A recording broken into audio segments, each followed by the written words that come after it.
Mr. Buffett. My name is John Shane from Nashville, Tennessee. I want to join the other shareholders and thank you for the results you've achieved, but also for the example that you've set for business generally. My question is about float proceeds and whether they can go into common stocks. You've been asked that question before in prior years. Once I asked you something on that, and I think at least one other shareholder has. But I'm wondering if you might go into a little more detail. If I've understood you in the past, you've said yes, the float's available to go into common stocks. I think it's an important question because it affects the intrinsic value of that float. If that float is locked into fixed income, it's worth one thing. If it could go into stocks at one point, it's obviously worth quite a bit more. What I've had trouble understanding is, I think you must have some way that you can guarantee that the policyholders will be protected.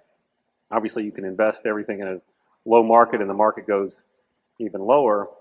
Is it simply the size of the capital you've got that you think that'd be extraordinarily unlikely, or do you use future insurance revenues, premium revenues to pay off claims? Would you borrow to pay off claims?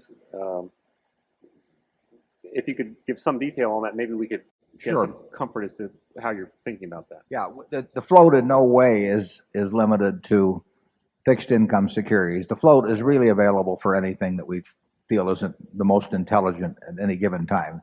And the reason we can say that and other insurance companies can't say that is because we have an incredible abundance of capital plus other streams of earning power which are unrelated to the insurance business. So we could have the float entirely in equities, and we have had that in the past, or tantamount to that. And we could have a lot of it in operating businesses. We can have it any place that makes the most sense. But the only reason we can do that is because we have extraordinary capital and we don't have much debt. We run the business differently or think about it differently than probably 90% of managements do. We look at the assets on a consolidated basis with a few little exceptions. We look at the asset and the liability side,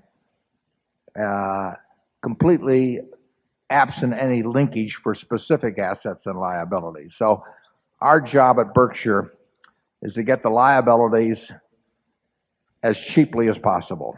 We want all the liabilities we can get and not have any worries about fulfilling as cheap as we can, plus a lot of capital. And then we want all the assets to be employed as intelligently as possible. And we don't match up, $1 billion of assets on the asset side against $1 billion of specific liabilities on the right-hand side. There's one or two exceptions to that, but that's where we're required to. But that's the basic approach.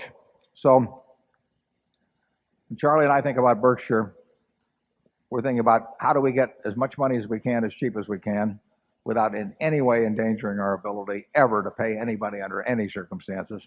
And then how do we put it out in a way that we feel the most comfortable on the asset side at the best returns. And frequently that will be equities, and it has been over the past. Sometimes it won't be. I mean, we can't find them, but that's the goal. And the float is available just like in virtually all cases, just like common equity. We don't distinguish those in our mind. And that gives us, that flexibility gives us some edge, and perhaps quite an edge at times, over our competitors. Charlie? Well, yeah, you can see that in the results to date.